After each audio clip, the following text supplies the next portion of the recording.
একই দেখলো Eden gardens. কাল কলকাতার নিশ্চিত জয় তাদের মুখের কাছ থেকে কেড়ে নিয়ে গেল এক অচেনা 21 বছরের ছেলে, লখনৌ সুপার জায়ান্টসের মুকুল চৌধুরী, যার নাম কালকের আগে কেউ শোনেনি। সেই আজ হয়ে গেল পুরো আইপিএলের হিরো। কলকাতার 25 কোটি টাকার অলরাউন্ডার ক্যামেরন গ্রিনকে যেভাবে কচুকাটা করলেন মুকুল, তা দেখে কপালে হাত শাহরুখ খানেরও। হার দিয়ে শুরু কি তবে কলকাতার পতনের লক্ষণ? চলুন দেখি বিস্তারিত। ম্যাচটা কিন্তু কলকাতার পকেটেই ছিল।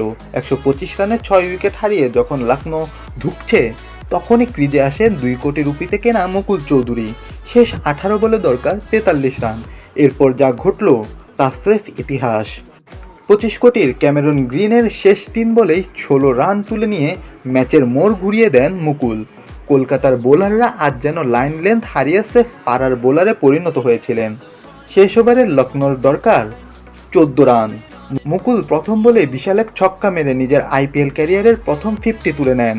শেষ 2 বলে যখন 7 রান প্রয়োজন, তখন গ্যালারিতে টানটান উত্তেজনা। কিন্তু মুকুল দমে যাননি। রুদ্ধশ্বাস এক ছক্কা মেরে শেষ 1 বলে 1 রান নিয়ে কলকাতার হৃদয় ভেঙে দেন। মুকুল চৌধুরীর নামটা কলকাতা নাইট রাইডার্স সারা জীবন মনে রাখবে। আপনার কি মনে হয় কলকাতার এই হারের জন্য আসল দায়ী কে?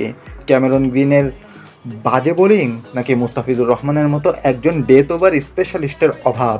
আর মুকুল চৌধুরীর এই অতি মানবীয় ব্যাটিং কি তাকে আইপিএলের পরবর্তী সুপারস্টার বানাবে?